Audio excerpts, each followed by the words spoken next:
You know, we're dealing with a very serious topic, but I have a problem when I speak. I always like to tell a little joke, to loosen up the audience. So give me the liberty of satisfying my own need of saying something funny, even though the topic is serious.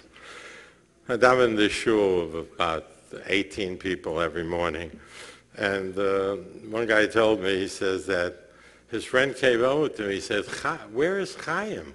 Chaim has been in shul for a couple of weeks now. So he said, you don't know Chaim? A couple of weeks ago, he had a heart attack. So he says, oh, Baruch Hashem, I thought he went to another minyan.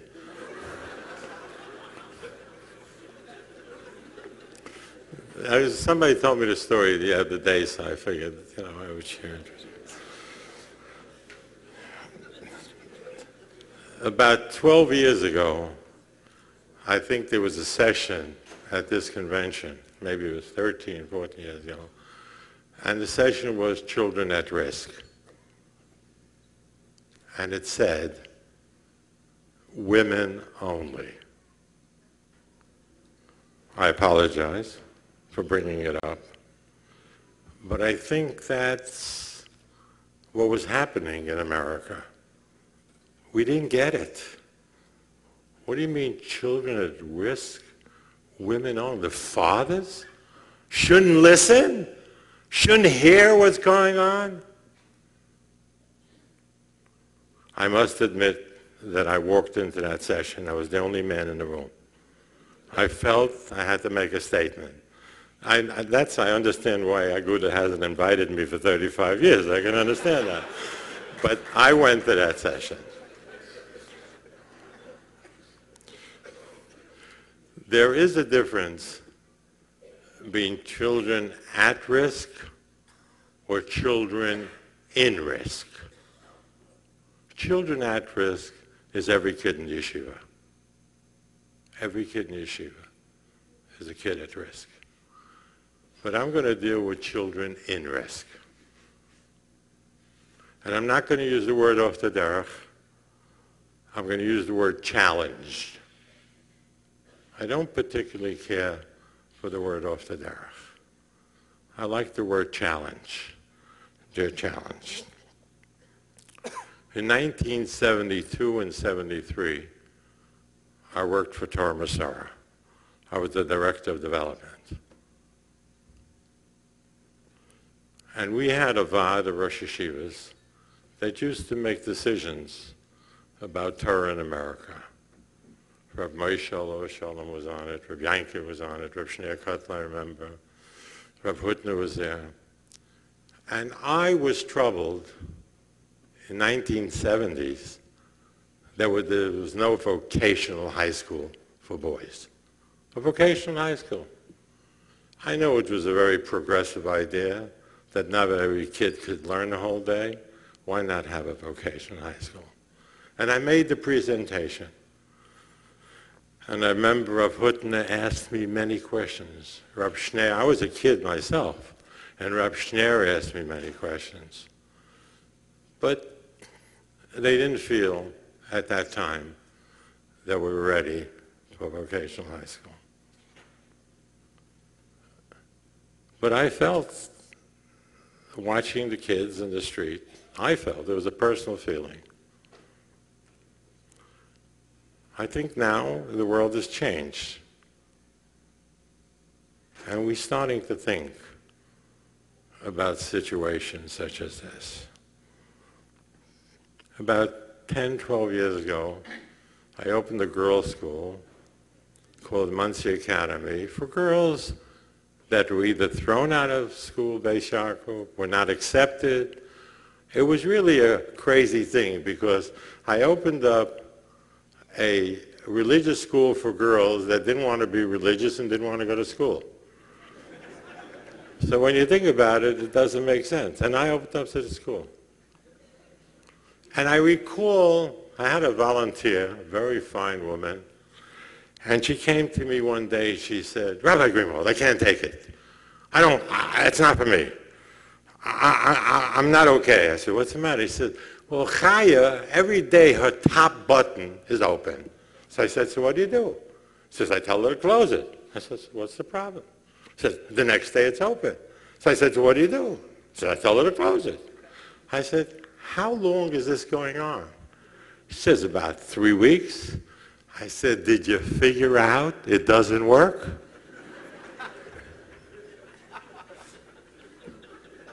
He says, oh.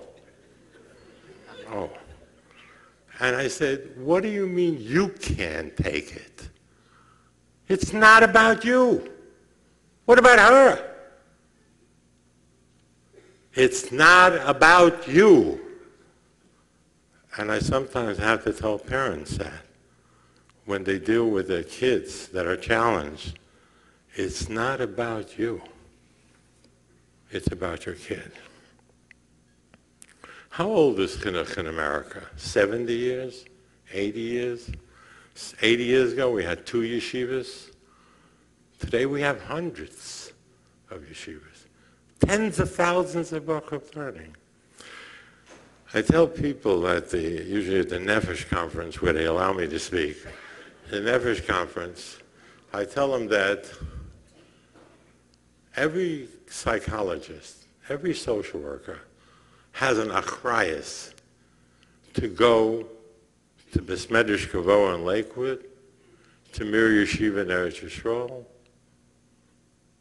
to Square Rebbe on Hoshana Rabbah, to Williamsburg, to see thousands of people learning and davening, because if you get a view of Yiddishkeit based on you as a psychologist that see all the confused and challenged people, you think Yiddishkeit is finished.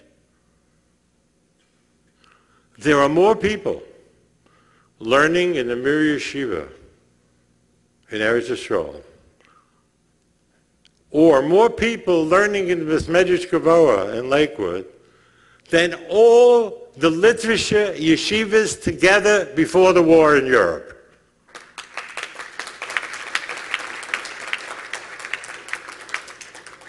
Now, don't think for a second that I'm trying to cover up something. Not for a second. Don't think so, because there are problems. But I make the statement as a premise so we should understand that Yiddishkeit is vibrant.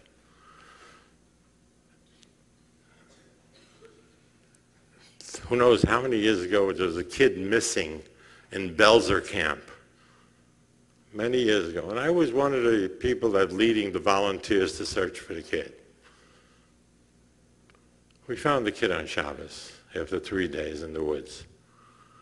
I remember the Daily News reporter asked the mother of the child, the Babat family, said, you have 16 children.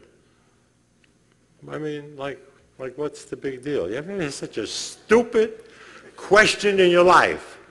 You have 16 kids, so a kid is missing. That's the way we have to think.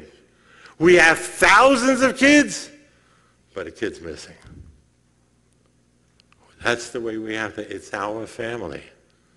It's our kids.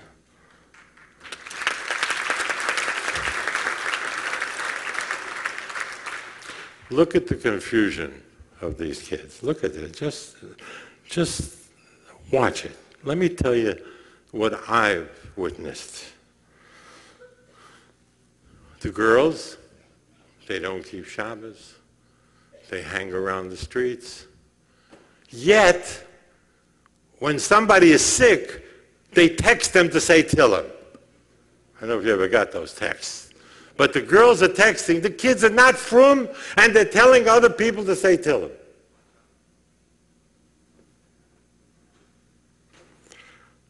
I've dealt with 6 girls in the last year that are carrying babies from non-Jewish men.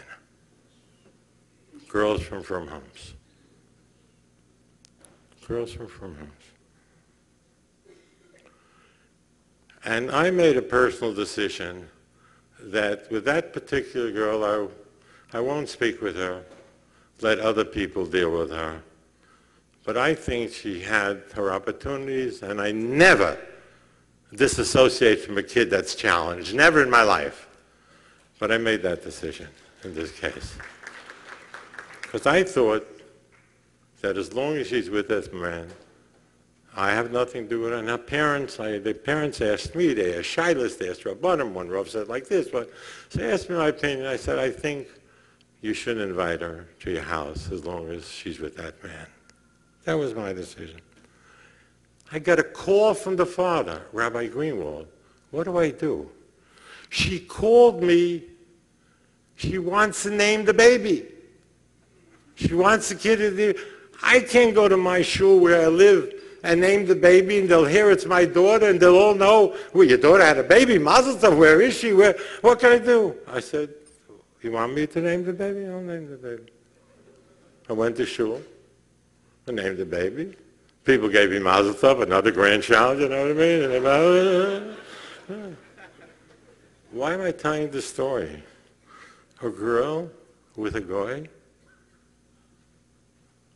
a black one, the kid's dark, and she wants the Hebrew name for the baby. What does that tell us?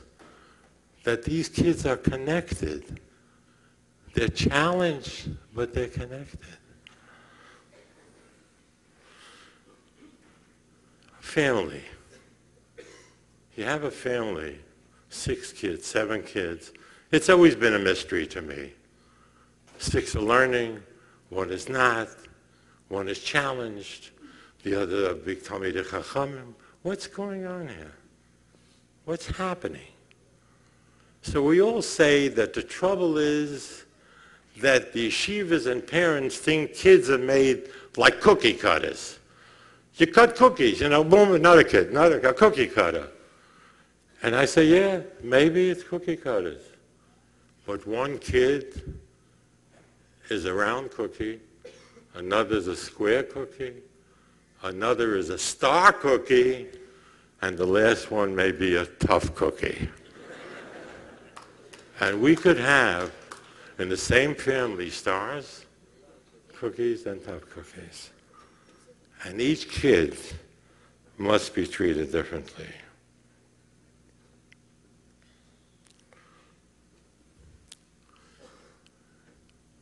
Man, a few weeks ago said his son is in a program for 9 months. It cost him $90,000 in a boot camp out in Arizona. And it's time for him to come home for a weekend. They'll let him out for a weekend. He says, but my daughter doesn't want him in the house. She says, he ruined all my Shabbosim when he was here, and I don't want him again. What do you say to such a girl? What do you say to a girl who's in a Beis Yaakov and says, I have a brother who's 18, she's 16, he has long hair, I'm embarrassed. My friends, I can't deal with it. Here's where my tolerance comes in. I say to the girl or to the boy, he's your brother. It's your sister. You're the one that can create the whole change in his life. Be nice to him. Don't give him mussar. You're going to tell him another time not to be B'chal Shabbos? He heard it 100 times. Be his friend. Let him be happy to be part of the family. About a year ago, there was a man that I was kind of helping him deal with his daughter, that even though she was challenged, he should still have a relationship with her. He said, I couldn't, it's a Shabbos. He runs away every Shabbos. She goes in a car. I said, invite her for Shabbos, keep her in the house as long as she's in her own room and she doesn't do anything publicly. And she's not a mushkas. She doesn't destroy other kids. Keep her around. That's generally the way I feel about it. He says, but I have 2 sons-in-laws in Lakewood. I have a daughter in Fallsburg. And she wants to go off to college out of town. They want nothing to do with her. I said, bring him to my house. I had 10 people in my house, the father, the mother, the sons-in-laws and their wives, the daughter and her husband, and their babies. And they were sitting around the living room, and I said, look at this family. Look at you. Wonderful, frum people. Don't you want to have her in your family? Why are you chasing her away? Do everything you can to invite her to your house. Do everything you can to make her part of her family. Don't say, we want nothing to do with her. The reverse of what should be done. Be makar of them. You know, you talk about Kiruv.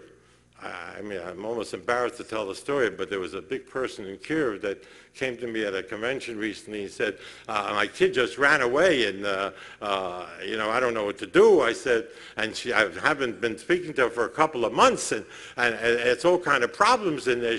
I said, why did she run away? So he told me what he told her. I said, if you tell the people in Kiruv what you just told your daughter, they would become Christians.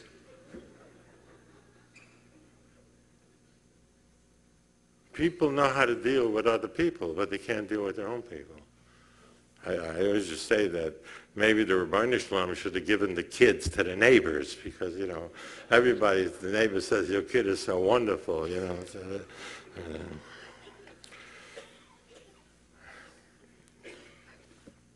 I'll tell you, I always like this pasuk. Vayom Yitzchak el Avram at the Agudah. Yitzchak says to Avram, he's taking him to the Agudah. He has the machelas, he has the knife, he has the sword, and he says to him, look at the pasuk. He says, Avi, Tati, Tati, like what's going on here, Tati? Vayom Hineni b'ni. I'm here for you, my son. He doesn't give him a Mesiras Nefesh. He said, Hineni b'ni. I'm here for you. Sometimes we don't have to lecture our kids. We just have to tell them, Hineni b'ni, Hineni b'ti. I'm here for you.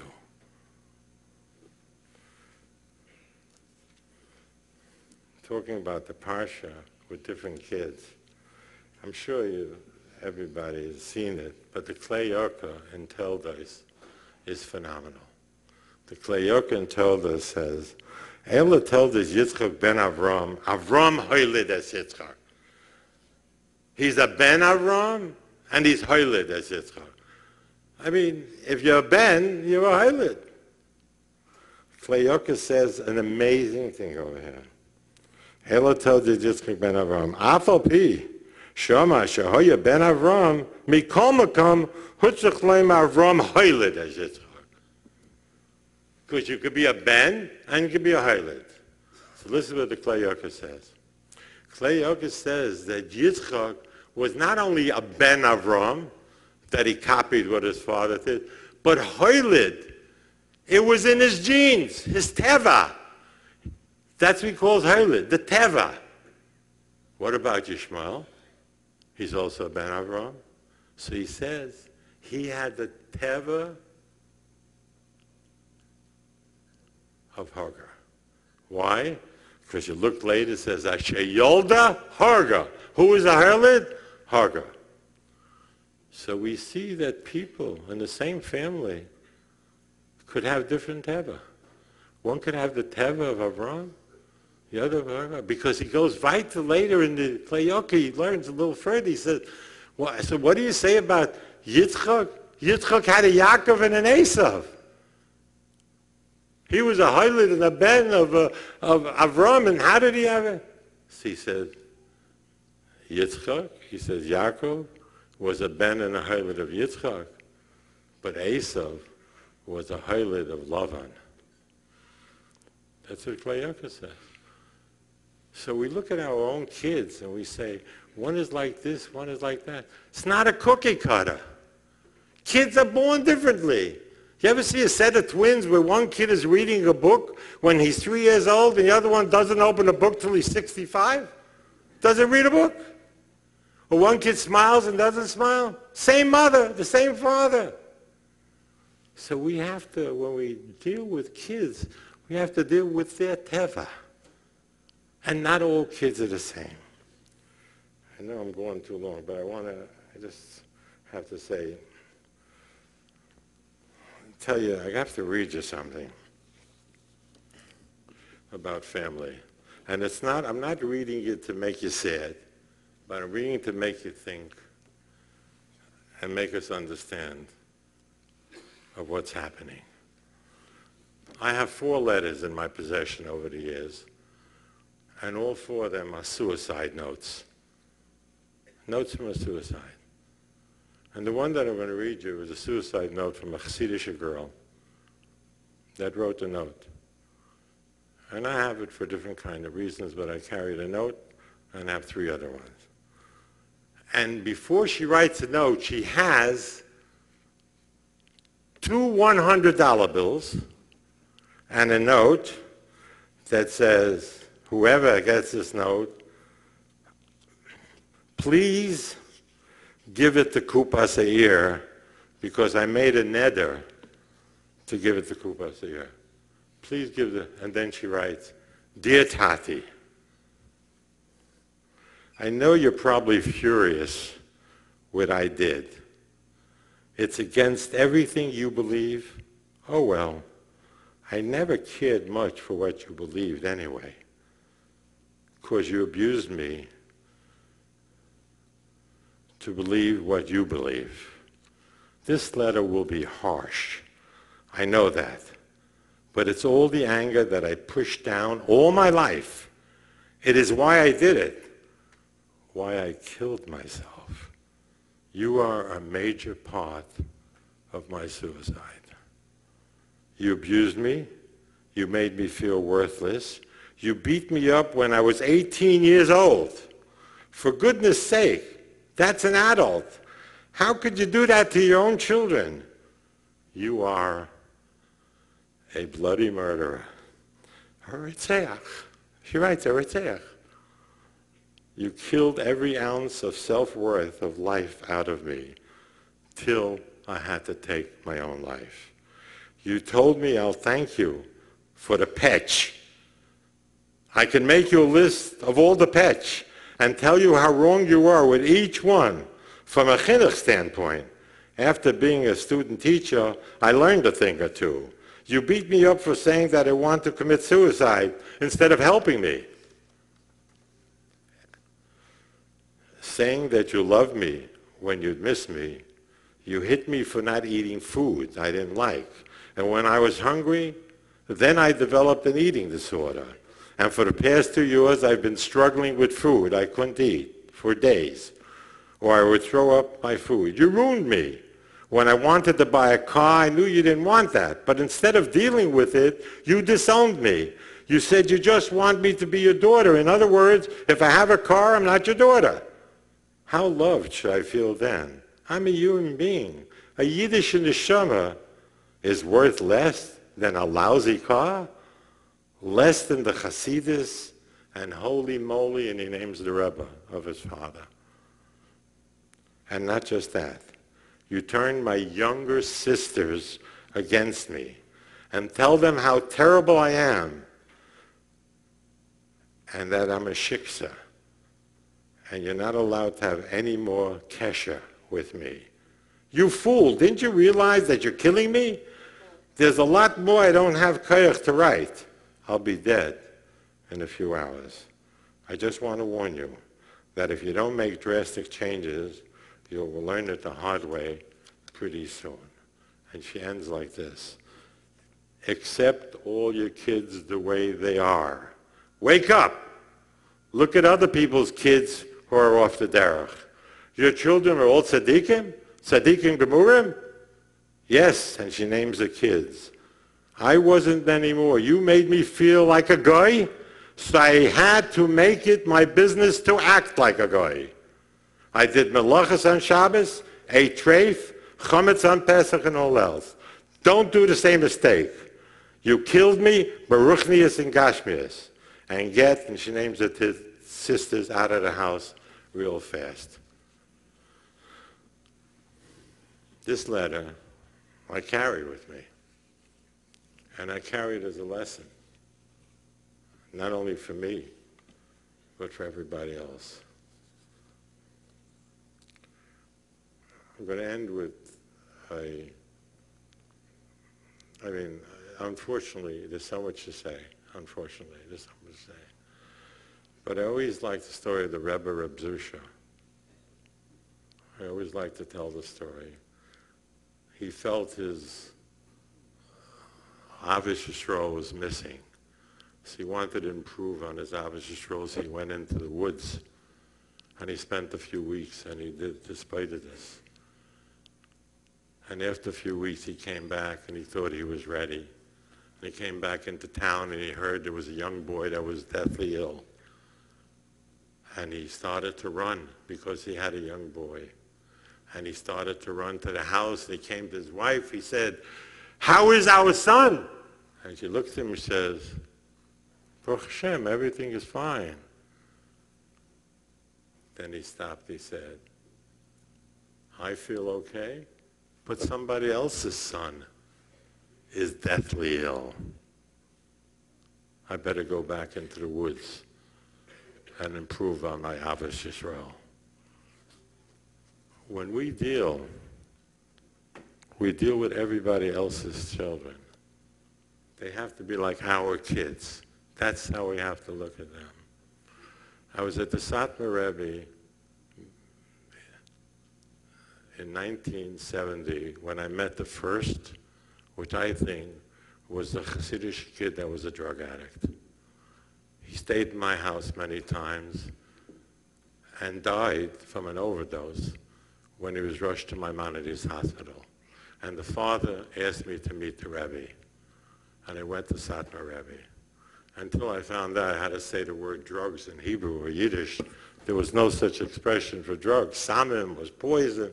But we figured out how to say the word drugs. And I told the Rebbe that there were 1 or 2 kids in Williamsburg. He says, "It can't be. Maybe it's a dibik. Maybe it's a shed." I think he may have used the word sitra achra. And of course, I was a young kid, and I started to argue. I had no right to, and he was a holy man. I mean, you see him sitting in that seat, in that chair he had, his face was shining. I mean, and we got into discussion, and he said, "Was a Yid had nicht gesehen in 18 years in Europe, what a Jew didn't see for 18 years in Europe, as that he sees in 18 minutes in America." He sees in 18 minutes in America. I made one mistake. I should have said to him, "So what are we doing about it?" Because what we see in 18 minutes America, there's plenty to see. And what are we doing about it? My brother Yanko, I want to just, he should sein gesund stark. I want to read something that he said. And that's what I'm going to finish. Do I have my glasses? Yeah. He has a sefer, Eitzes Vadrochas. My brother Yanko's first sefer was Letters to the Stipler about psychology. That's his first sefer. And in this sefer, he writes the following. Bavosenu Arabim, Royim Bizmanenu Harbe Bayos Nafshios. We see many emotional issues, problems. Uprat B'inyan Hayachas Bein Aharim Layalodim, especially between parents and kids. V'harbe Tamim Never Wadova. There are many reasons for that. Vein Lanu Achochma Lage Tamim. We don't have the Chochma to give the reasons. Umikol Shekein Eitzes.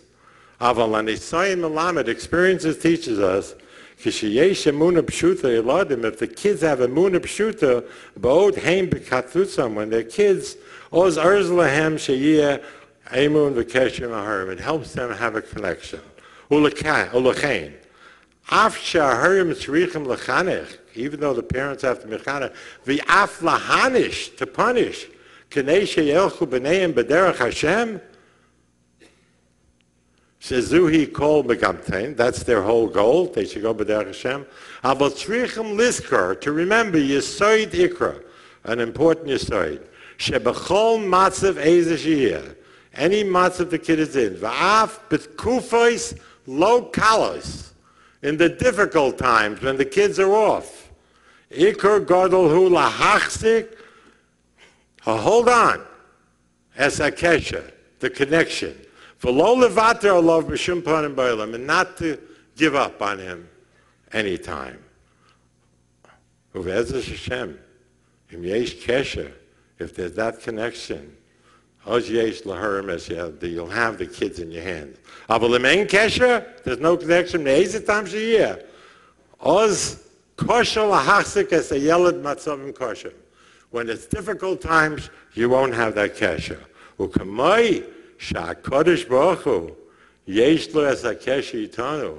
The Baruch Shalom has a kesher with us. Av shelo b'chol eisanu misnagim k'mo sheroitze, even though we don't behave like the Baruch Shalom wants. Aval ben kach or ben kach, either way, nikroim bonim, we're called children. V'hi ha-chibi yasera. That's the chibi yasera. We have to have, in the difficult times, a chibi yasera.